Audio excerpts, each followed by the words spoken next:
I'm going to tell you a little bit today about how I use morning meeting to connect to my students' social skills and building a active learning community, while also touching on content related subjects.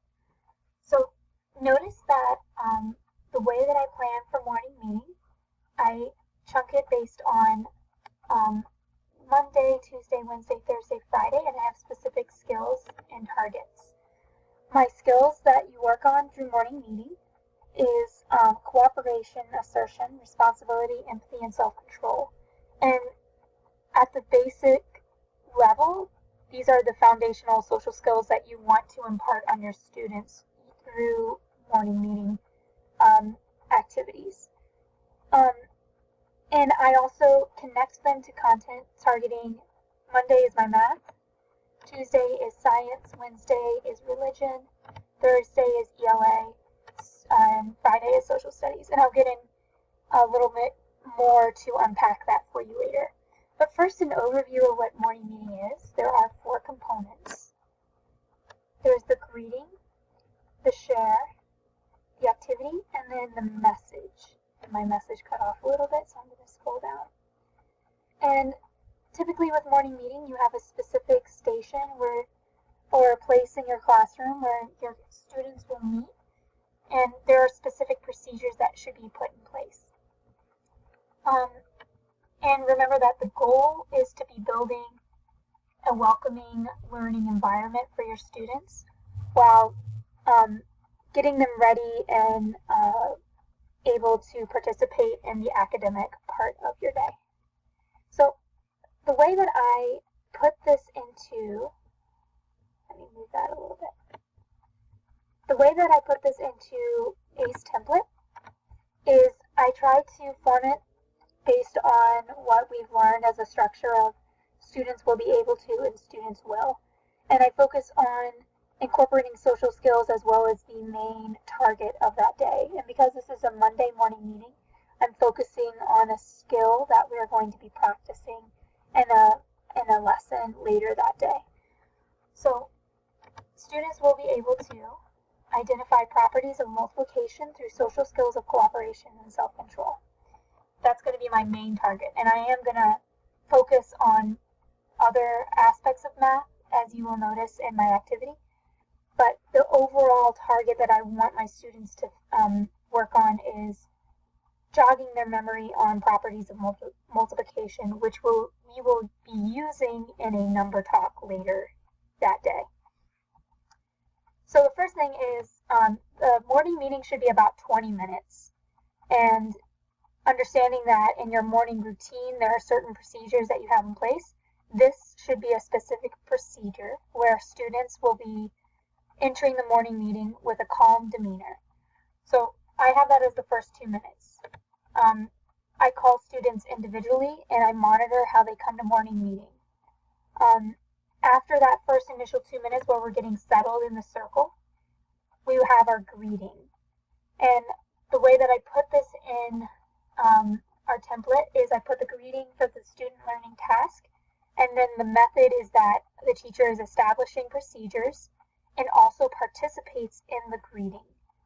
Remember, you're building a learning community. You're just as responsible for modeling what that looks and sounds like for your students. My greeting that I chose is a matched math greeting, where the students will be given a note card with that I've pre-written an expression, and I have written its correlated property of application. For example, if I did, one note card could be 3 times 5 equals 5 times 3. The reason why I wrote out times is because my computer is not equipped with the X for the multiplication operation. But I would write that out, and then the operational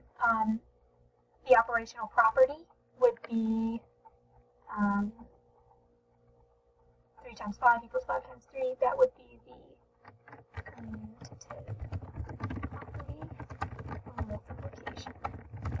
So if your student had 3 times 5 equals 5 times 3, he needs to partner up with the student that has commutative property of multiplication. When they find each other, so they're using that skill, they're finding each other, they are utilizing social skills of cooperation as well as responsibility as they are greeting each other in a friendly manner with eye contact and a gentle handshake. The second thing that I have is written on the message. It's a would you rather. So it's a think question.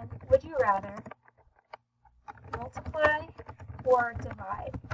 And I like to make these questions more exciting and fun. They can give students ownership of the material, and they explain why they prefer multiplying, and you can get any range of responses. They might say multiplying is easier for me, and that's giving students that ownership of a skill. Or they might say dividing is more fun because it's repeated subtraction. So it's another way for you to see what students grasp with a topic, and even give you that prior knowledge activation. So what a teacher is doing is facilitating the share in a friendly environment, encouraging all participation.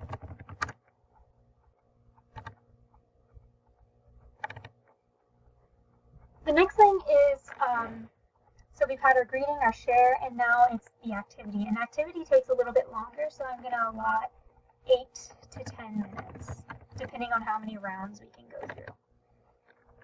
So my activity, and I'm going to copy paste my from my original lesson plan.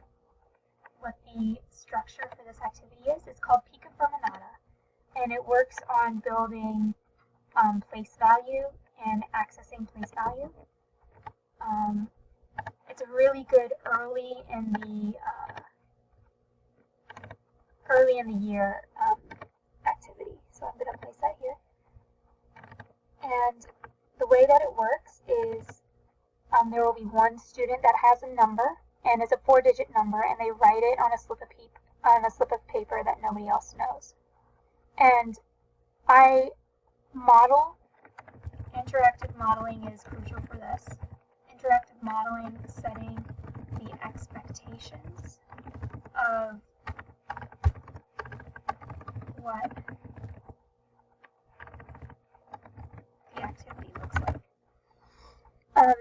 So the student will stand up, come up with their 4-digit number, and for every guessed number, say a student is guessing 1,235, if the number is in the complete number, the student in charge will write P, F, or N, depending on if the number is in the mystery number but is not in the correct place, if the number and the place are correct, and if the number is not in the mystery number at all. And typically we do about 2 rounds. It gives students the ability to work towards a goal together and really tying in those social skills and noticings of what a social skill looks like, especially self-control. So at this moment we have about 19 minutes. The last 2 minutes are going to be message. Read the message as a whole class. Teacher points to individual groups, facilitates choral reading of the message. Now, I don't always do a choral reading, but this time I am doing a choral reading because I don't want to overstep 20 minutes. And the activity will take a little bit longer, or maybe the share takes a little bit longer. but the message I have pre-written over here, and this is where you really hit home with having your students embrace a content. You can use a variety of different greetings. I said, "Dear mathematicians, today we will be exploring how the properties of multiplication can be used in our number talks. Think about some strategies we can use when multiplying and dividing numbers in our brain." And then this is written because it is on the share. Which would you rather do, multiply or divide? And then you sign it, your teacher and fellow learner, Miss Surat. So that's a general overview of morning meeting. If you have any questions, a really awesome resource is the Morning Meeting Guide through Responsive Classroom. Thank you for listening.